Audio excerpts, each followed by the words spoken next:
स्वागत है आपका हमारे चैनल पर। मैं हूं आपके साथ शिप्रा सैनी। असम में बंगाल हिंसा के शरणार्थियों से मिले राज्यपाल जगदीप धनखड़। राज्यपाल ने ममता बनर्जी से पूछा सवाल कि क्या अपनी मर्जी से वोट देने की सजा मौत होगी। इतना ही नहीं, वहीं बंगाल के किसानों से किया वादा प्रधानमंत्री नरेंद्र मोदी ने पूरा कर दिया है। बंगाल के किसानों के खातों में पीएम किसान सम्मान निधि की पहली किस्त पहुंच चुकी है। लेकिन सबसे पहले बात बंगाल हिंसा की करेंगे, जहां बंगाल के हिंसा प्रभावित इलाकों का दौरा करने के बाद राज्यपाल जगदीप धनखड़ ने असम में शरणार्थी कैंप का दौरा किया।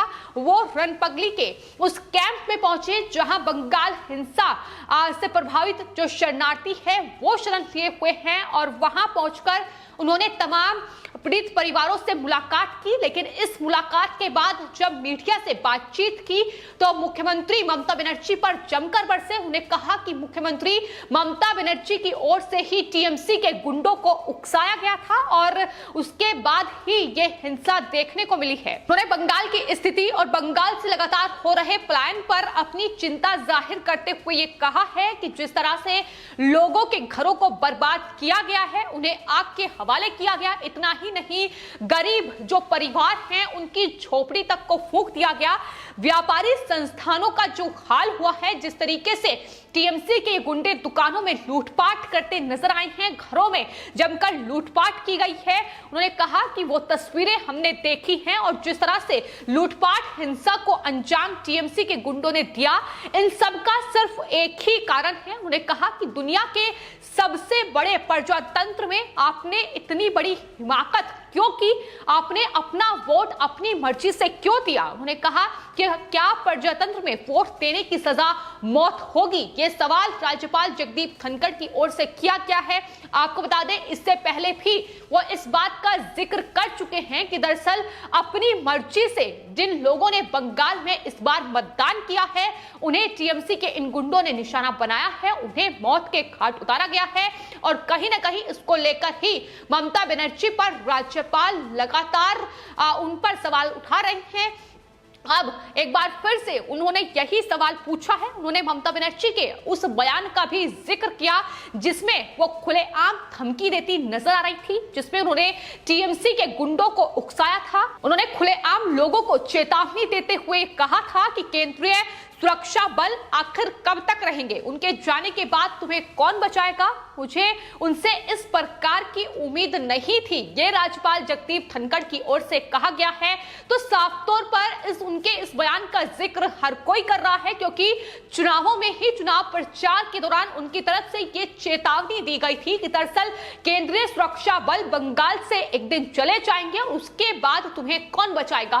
तो किस तरीके से हिंसा के लिए उकसाया गया, ये उनके बयानों से ही साफ हो जाता है। जिस तरीके से उन्होंने इन गुंडों का साथ दिया है, तमाम टीएमसी कार्यकर्ताओं को आगजनी, लूटपाट, हिंसा के लिए उकसाने वाले बयान लगातार उनके देखे गए हैं। और उसका नतीजा यह रहा कि चुनाव के नतीजे आते ही बंगाल में इस हिंसा की शुरुआत हुई, और जिस बड़े पैमाने पर हिंसा हुई है उसमें कई लोगों ने अपनी जान गंवाई है। ज्यादातर वो लोग हैं जिन्होंने बीजेपी को वोट दिया, जिन्होंने अपनी मर्जी से मतदान किया, और कहीं ना कहीं उन इलाकों में हिंसा हुई है जहां से बीजेपी जो उम्मीदवार हैं वो जीत कर आए हैं। टीएमसी के गुंडों ने उन इलाकों को निशाना बनाया है, फिर चाहे बात कूच विहार की हो या तमाम दूसरे इलाकों हो जिनमें हिंसा की ये तस्वीरें सामने आई हैं। महिलाओं के साथ बदसलूकी और किस तरीके से बच्चों को भी नहीं बख्शा गया है, ये तस्वीरें भी हमने देखी है। तो फिलहाल असम के रणपगली का दौरा पश्चिम बंगाल के राज्यपाल जगदीप धनखड़ ने किया, जहां वो उन तमाम परिवार से मिले जो कहीं ना कहीं बंगाल से अपनी जान बचाकर किसी तरीके से असम तक पहुंचे हैं और शरणार्थी कैंप में वहां रह रहे हैं। और स्थिति पर साफ तौर पर यह कहा कि बेहद भयावह और चिंताजनक स्थिति इस वक्त बनी हुई है। तो हर रोज राज्यपाल जगदीप धनखड़ की ओर से ममता बनर्जी को फटकार लगाई जा रही है। वहां की कानून व्यवस्था की किस तरीके से धज्जियां ममता बनर्जी की ओर से, उनके गुंडों की ओर से उड़ाई जा रही है। इसका जिक्र भी राज्यपाल लगातार कर रहे हैं। प्रजातांत्रिक मूल्यों पर कुठाराघात हो रहा है, कानून व्यवस्था से लगातार बंगाल दूर जा रहा है, इसका जिक्र भी राज्यपाल ने किया है। तो आने वाले वक्त में यह पूरा दौरा पश्चिम बंगाल के राज्यपाल का हिंसा प्रभावित इलाके और शरणार्थी कैंप का हो चुका है। आने वाले वक्त में रिपोर्ट राष्ट्रपति को सौंपी जाएगी और जाहिर तौर पर बड़ा फैसला बंगाल को लेकर हो सकता है। लेकिन वहीं दूसरी ओर आपको बता दें, बंगाल के किसानों से किया हुआ प्रधानमंत्री नरेंद्र मोदी का जो वादा था वो उन्होंने निभा दिया है। किसान सम्मान निधि की जो पहली किस्त है वो बंगाल के किसानों के खाते में पहुंच गई है। ये वही केंद्र सरकार की योजना है जिसका लाभ ममता बनर्जी पश्चिम बंगाल के किसानों को नहीं पहुंचने देना चाह रही थी। और अब जब चुनाव प्रचार के दौरान बीजेपी की ओर से पुरजोर तरीके से इस बात को उठाया गया कि दरअसल पश्चिम बंगाल की मुख्यमंत्री ममता बनर्जी ये नहीं चाहती हैं कि वहां के किसानों को पीएम किसान सम्मान निधि का फायदा मिले, उसका लाभ वो उठा पाए।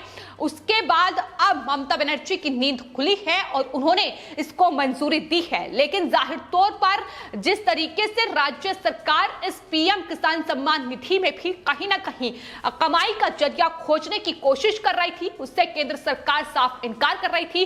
केंद्र सरकार का यह कहना था कि दरअसल पीएम किसान सम्मान निधि की जो रकम है वो सीधे किसानों के बैंक अकाउंट में जाएगी। लेकिन वहीं ममता बनर्जी सरकार ये कह रही थी कि दरअसल इस रकम को राज्य सरकार के खाते में पहुंचाया जाए और उसके बाद वो इस रकम को आवंटन करेगी। लेकिन अब जाकर ममता बनर्जी ने इसे मंजूरी दी है और किसानों की जो डाटा है वो केंद्र सरकार तक पहुंचाया है, जिसके बाद आज प्रधानमंत्री ने ये पीएम किसान सम्मान निधि की पहली किस्त बंगाल के किसानों के खाते में पहुंचाई है। आपको बता दें, बंगाल के लगभग 21 लाख किसानों में से 14 लाख किसानों ने जो पोर्टल है उस पर रजिस्ट्रेशन उनका हुआ है, जिनके खातों में ये जो पीएम किसान सम्मान निधि की पहली किस्त 2000 रुपए है वो पहुंची है। हालांकि इसको लेकर अब ममता बनर्जी नई सियासत करती नजर आ रही हैं।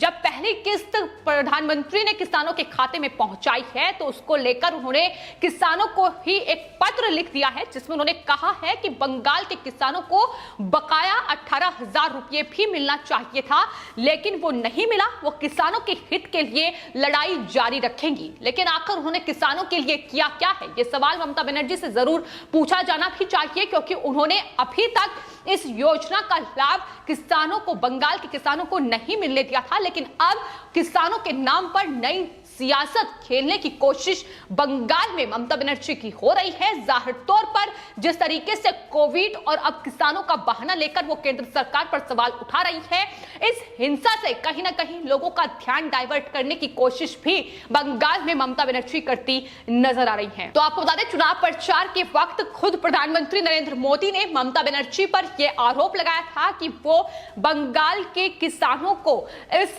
योजना से वंचित कर रही हैं। और अब जब राज्य में फिर से एक बार फिर ममता बनर्जी की वापसी हो चुकी है, उनकी सरकार बनी है, लेकिन तभी भी अपने वादे के मुताबिक प्रधानमंत्री नरेंद्र मोदी ने किसान निधि योजना की ये पहली किस्त किसानों के खाते में पहुंचाई है।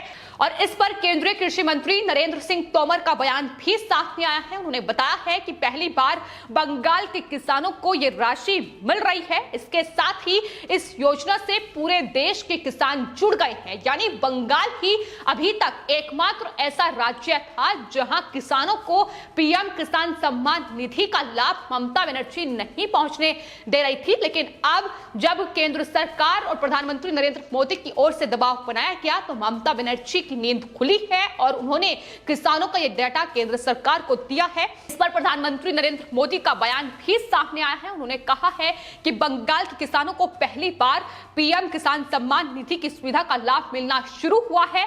उन्होंने साथ ही यह भी कहा है कि पहली किस्त बंगाल के लाखों किसानों के पास पहुंच चुकी है और जैसे जैसे बंगाल सरकार की ओर से किसानों के नाम केंद्र सरकार को मिलेंगे, वैसे ही लाभार्थी किसानों की जो संख्या है उसमें इजाफा होगा। यानी जो अभी तक 14 लाख किसानों के खाते में पहुंची है, आने वाले वक्त में रजिस्ट्रेशन बढ़ेंगे तो ये किस्त और बाकी किसानों के खाते में भी पहुंचेगी। लेकिन जिस तरीके से ममता बनर्जी इसको लेकर अब सियासत कर रही हैं और ये तमाम चीजें उन्होंने इस पत्र में लिखी है कि दरअसल काफी बहानेबाजी करने के बाद प्रधानमंत्री ने किसान सम्मान निधि की एक किस्त उनके खातों में पहुंचाई है। लेकिन सच्चाई क्या है ये हर कोई जानता है। किस तरीके से बंगाल सरकार की ओर से किसान सम्मान निधि में भी कमाई का जरिया खोजने की कोशिश बंगाल में बैठी मुख्यमंत्री ममता बनर्जी कर रही थी, लेकिन केंद्र सरकार ने इससे साफ इनकार किया था। उन्होंने कहा था कि वो डायरेक्ट किसानों के खाते में ये रकम पहुंचाएंगे, लेकिन अब उन 18,000 रुपए की मांग भी की जा रही है। जाहिर तौर पर यह पीएम किसान सम्मान निधि की 8वीं किस्त थी जो देश के तमाम किसानों के खाते में पहुंची है और लगातार इस किस्त को प्रधानमंत्री नरेंद्र मोदी किसानों के खाते में पहुंचा रहे हैं, जिससे देश भर के किसान इसका लाभ उठा पा रहे हैं। लेकिन ममता बनर्जी जिस तरीके से इस पर सियासत कर रही है वो बेहद दुर्भाग्यपूर्ण है। जाहिर तौर पर हिंसा से कहीं ना कहीं लोगों का ध्यान डाइवर्ट करने के लिए ये इस तरीके के पैतरे पश्चिम बंगाल की मुख्यमंत्री ममता बनर्जी रच रही है। फिलहाल आपकी इस पूरे मामले पर क्या राय है हमें कमेंट बॉक्स में जरूर लिखें और चैनल को सब्सक्राइब करें। धन्यवाद।